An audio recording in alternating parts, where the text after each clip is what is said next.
What if I told you the reason your life feels stagnant has nothing to do with what's missing, but with what you keep refusing to nurture? You already have the seed. It's not a metaphor. It's not a hopeful idea. It's a truth humming beneath your skin, waiting for your attention like a child standing quietly in the corner, unseen but always there. You carry the exact frequency, the precise code, the raw material for transformation.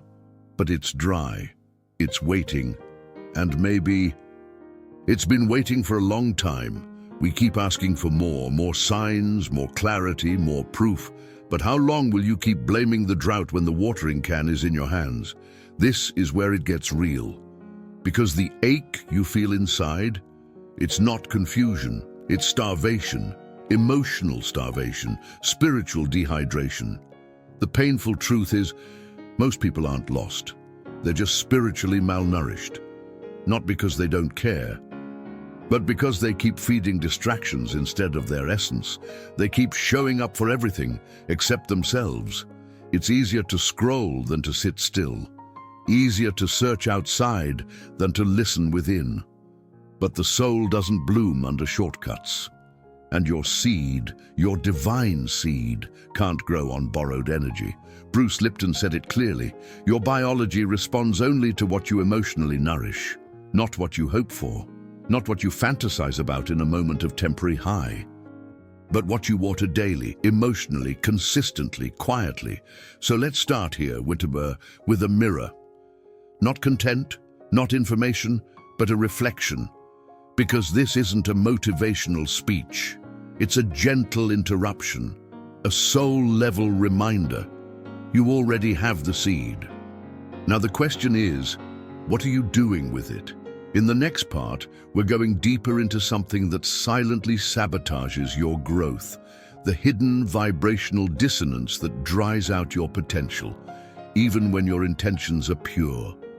You might be craving transformation, but are you vibrating in alignment with it? Let's go there, together. The hidden dissonance that starves your growth. Have you ever felt like you're doing everything right, and yet nothing moves? You journal, you meditate, you visualize, but somehow your life remains stuck in the same emotional loop. It's not because you're broken, it's because your frequency is speaking one thing, while your choices whisper something else entirely. This is the silent erosion, the kind that doesn't shout, but slowly dehydrates your potential. Spiritual stagnation isn't born from laziness. It's born from misalignment. You want growth, but your habits feed survival. You crave expansion, but your energy leaks into distraction. You say you're ready, but vibrationally, you're still hesitating. Let me explain. Growth is not about effort alone. It's about coherence, about harmonizing your emotional state with the reality you claim to desire. Joe Dispenza puts it simply, your environment, paired with your emotional signature, activates your field. So if your thoughts reach for healing, but your actions rehearse pain, the signal gets scrambled. The seed, instead of sprouting, begins to rot. Pause for a moment. Breathe into that truth. Feel how it lands in your body. This isn't about guilt. It's about awareness.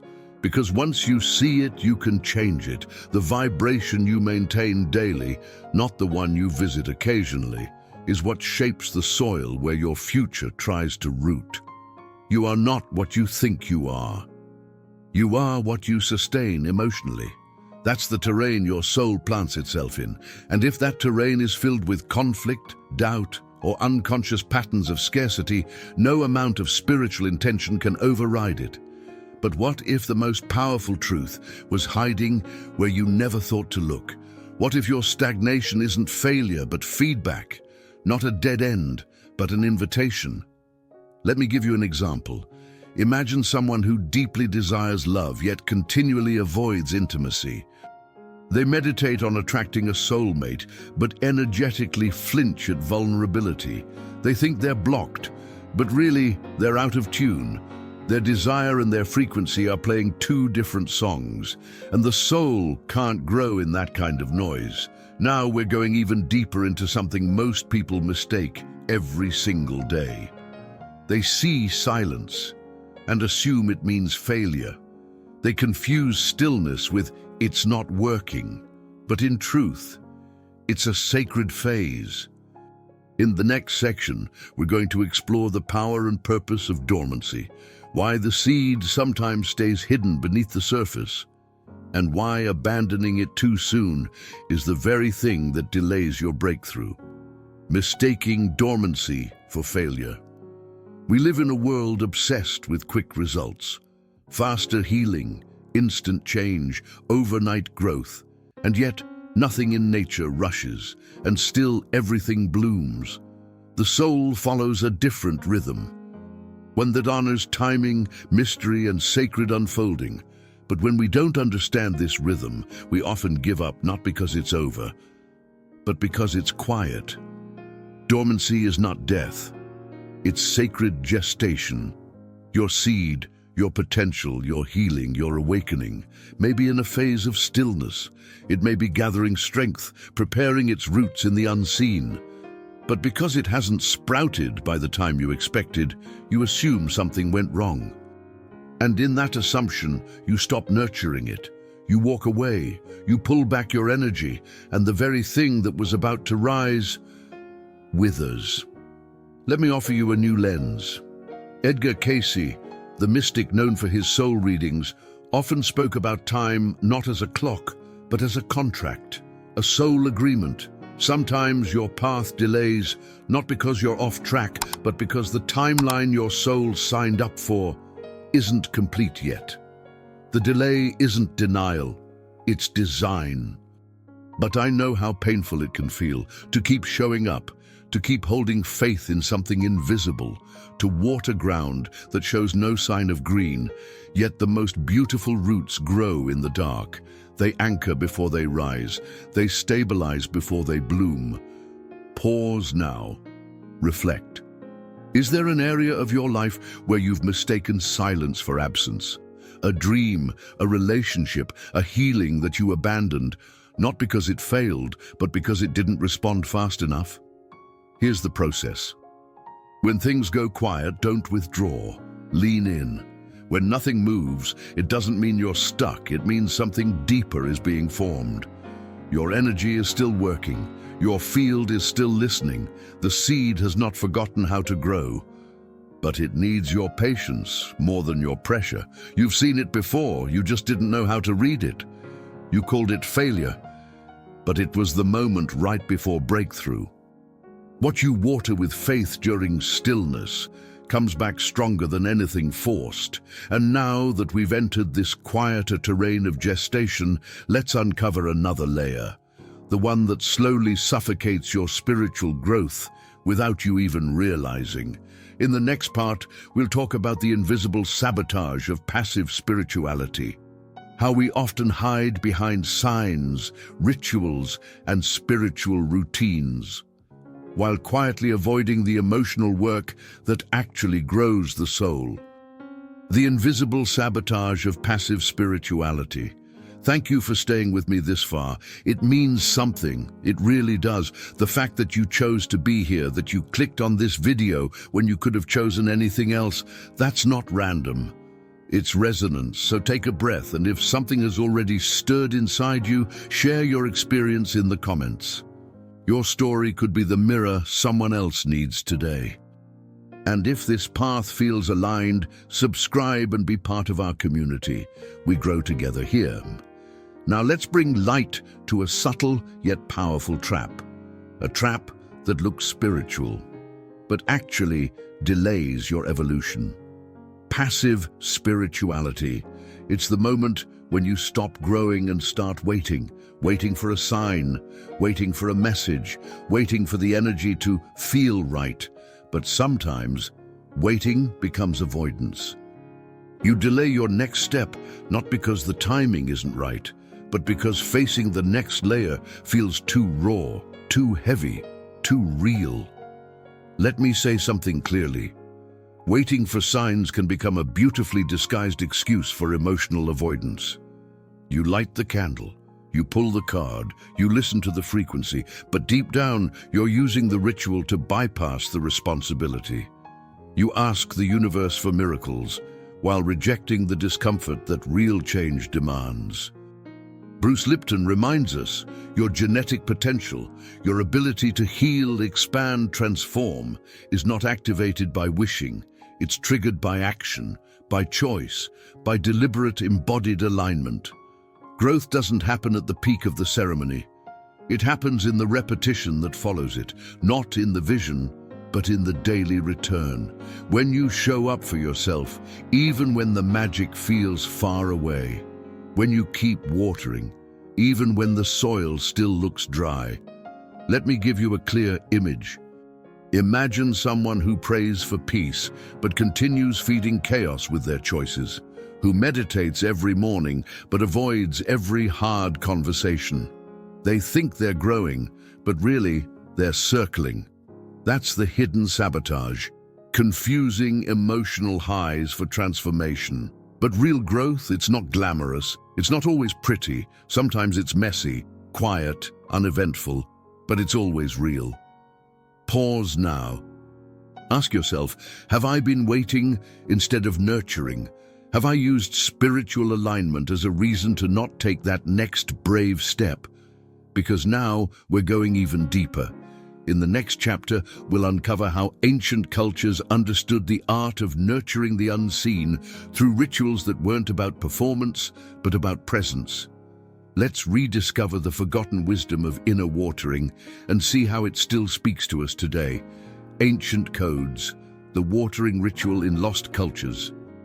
Long before modern psychology, before quantum science, before the word energy became popular, ancient civilizations already knew everything you nourish grows. But what they understood wasn't just physical. It was vibrational. It was sacred. It was internal. The Egyptians believed that every soul came to earth carrying a Ka seed, a potential of divine power coded with purpose and energy. Not everyone activated it. Some left it untouched. Others watered it until it bloomed into destiny. Their rituals weren't performances, they were practices of remembering. Silence wasn't just stillness, it was a sacred invitation. Breathing wasn't just physiological, it was the rhythm of receiving. Intention wasn't casual, it was encoded frequency. They believed memory was more than past. It was a key to spiritual nourishment. To remember who you are was to begin the watering. And this wasn't exclusive to Egypt. Sufi poets like Rumi hid metaphors about invisible growth in their verses. Taoist texts spoke of nourishing the unseen garden, of tending to your energy as if it were soil. They weren't romantic ideas, they were instructions for inner cultivation. But what if these codes aren't gone? What if they're just asleep, waiting to be remembered through new rituals that fit your modern life? Let me give you a symbolic example, one that might feel very familiar. Think of how you scroll on your phone, not really searching for anything, but hoping to feel something. That endless motion, it's a thirst, a deep unconscious thirst for nourishment. But you're not watering your soul, you're distracting it. You're stimulating it with noise instead of feeding it with stillness. You're not empty, you are just unpracticed in self-nourishment. What the ancients knew, and what your soul still remembers, is that watering isn't always dramatic. It's subtle. Sometimes it's sitting with your breath for 3 minutes in silence before anyone else wakes up. Sometimes it's journaling, not to solve anything, but just to see yourself. Sometimes it's placing a hand over your heart and saying, I see you, I'm here. You don't need to travel to a sacred site. You are the sacred site. The soil is within. The water is presence. Now let's bring that presence into form. In the next section, we'll explore a practical process, a 3-phase technique you can begin using today. It's simple, but profoundly effective. These aren't just steps.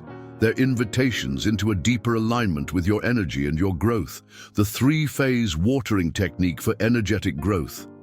Growth is not random. It's not wishful. It's rhythmic. Just like nature moves in cycles, sunrise, tide, season, your soul craves a structure for transformation. Not rigidity, but repetition. Not perfection, but presence. And that's where the three-phase watering technique comes in. This isn't a formula, it's a rhythm.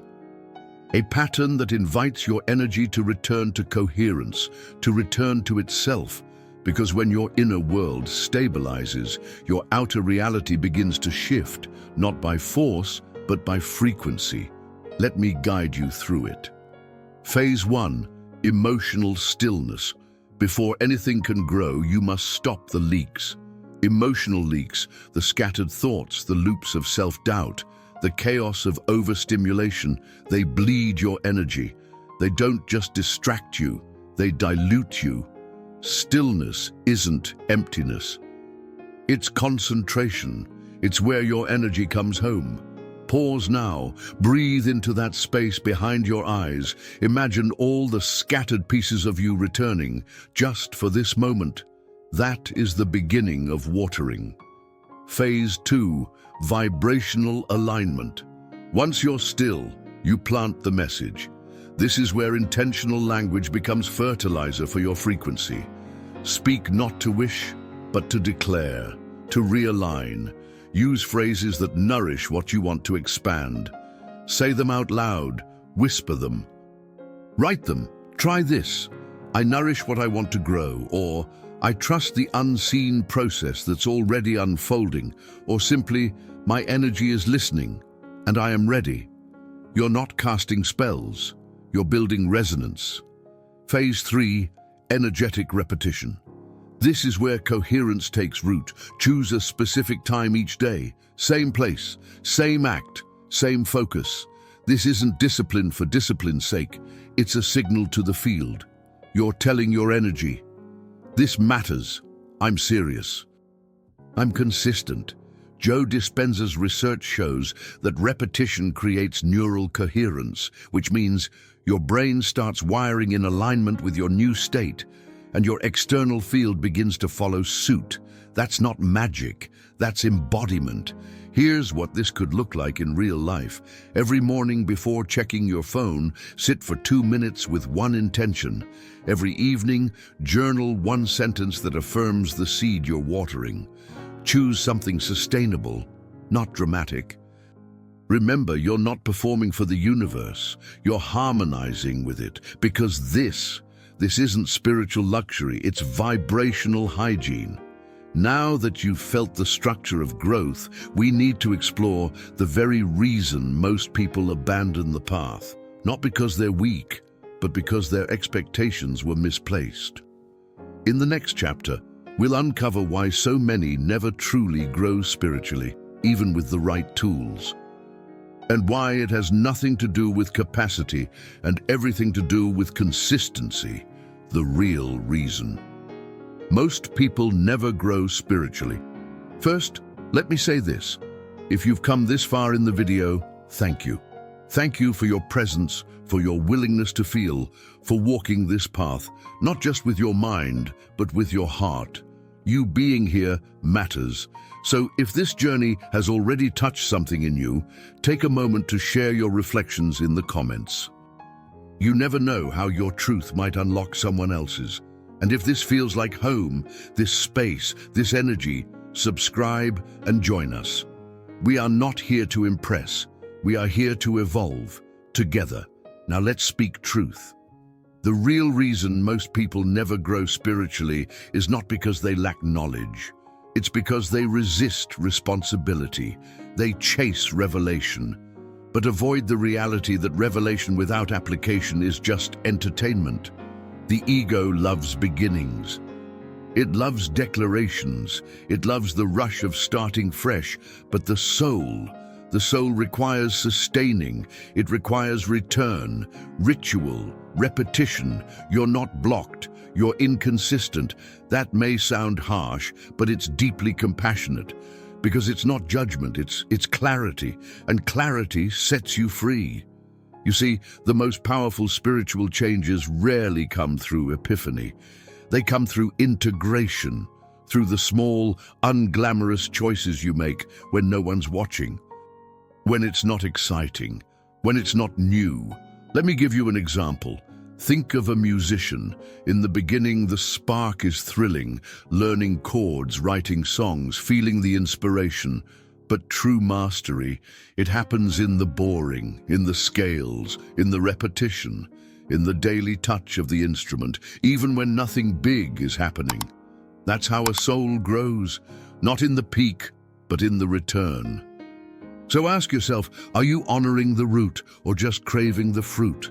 Are you showing up when it's quiet or only when it feels magical? Because your soul doesn't need more fireworks. It needs more firewood, more quiet tending, more reverence for the unseen process of becoming. Let's pause here. Feel into your own rhythm. Where have you been starting strong, but fading when things slow down? Where have you abandoned yourself in the name of "it's not working," when in truth it just needed more time, more care, more consistency? You don't need to get louder. You need to get steadier. In the next part, we're going to open a doorway into something even more sacred and often misunderstood: your shadow. The parts of you you'd rather ignore, the emotions you repress, the memories you bury, the rage you silence. Because the seed you're trying to grow, it doesn't just need your light, it needs your shadow too. Why the seed needs your shadow too? You've probably been told, directly or subtly, that your light is where your worth lives. That joy, gratitude, high vibration, those are the states to aim for, that the rest, the sadness, the anger, the fear, is something to transcend. But here's the deeper truth. Anything you avoid within you becomes the very thing that controls you from the dark. You cannot selectively water only your light and expect the whole seed to grow. Real nourishment includes the shadow, the messy, uncomfortable, often unspoken parts of you, your doubts, your grief, your guilt, your rage. These are not weeds to pull out, they are roots that need integration. The energy you've been using to suppress them is the same energy your soul could be using to evolve. Carl Jung said it with piercing clarity: what you repress grows wild. In other words, when you deny your shadow, it doesn't disappear. It distorts. It shows up in your relationships, in your body, in your choices. You think you're failing, but in truth, you're just trying to grow from only half of your being. Let me give you a modern example. Imagine someone on a spiritual journey who avoids conflict at all costs. They meditate, they journal, they seek peace. But deep down, they carry unexpressed anger. Not because they're wrong, but because they were taught it's unsafe to feel it, so it simmers quietly, and eventually it erupts, not as growth, but as projection. They didn't grow past their pain, they just silenced it until it screamed. Light without shadow is illusion. Balance is what creates depth, and depth is where true transformation takes root. Pause now. Breathe. Let this land in your body. You don't have to fix everything. You don't have to solve your pain in a single breath. But you do need to stop hiding it from yourself, because your shadow is not your enemy. It's your unintegrated teacher, and it's been waiting not to be healed instantly, but to be held honestly. Water it all, or it grows distorted. Now we arrive at the final thread of this journey. You've walked through dissonance, through stillness, through self-sabotage, through ritual, practice, and the shadow. In this final chapter, we're going to return to where we started, but from a new place inside. A place of remembering, of integration, of soft but powerful choice. Let's come home to the seed and choose to water it fully. You already have the seed. Now water it. You've made it to the end, and that matters more than you know. In a world built on distractions, arriving here means something. Thank you, truly, for your presence, your energy, your willingness to feel, to reflect, to grow. Thank you for walking this path with me, not just in thought, but in vibration. Let's return to the beginning, but see it through new eyes. You already have the seed, not because you earned it, not because you performed for it, but because you are it. It's in you, always was, always will be. Your healing isn't out there. Your breakthrough isn't waiting in a book, a course, or a sign. It's waiting in your attention, your consistency, your emotional nourishment, your honest daily return to what's quietly calling you home. Nothing new is needed, only the courage to nurture what's already alive. So pause now one last time, breathe, and ask yourself with sincerity, what part of me has been begging for water in silence? What sacred piece of my spirit have I ignored, abandoned, or misunderstood, simply because it didn't bloom fast enough? Even deserts bloom, but only when someone believes the seed deserves a second chance. And maybe that someone is you. So if this journey stirred something in you, write in the comments, I'm ready to water my soul. Let your words become a ripple. Your voice could become someone else's awakening. And if this space feels like resonance, like truth, don't walk away quietly. Subscribe. Join us. You don't have to grow alone. This is only the beginning. And you're already part of something greater. Your presence changes this space. Your vibration contributes to the field. Your becoming becomes the medicine. Because you are not at the mercy of the external world. You are the field that transforms what vibrates around you. What you feel is not failure, it's feedback. What you long for is already within reach. You just have to choose every day to water it. Now go deeper. The next video will take you even further into this journey of inner awakening and vibrational alignment. Let the seed awaken fully. And until then, stay grounded, stay open, and stay sacred.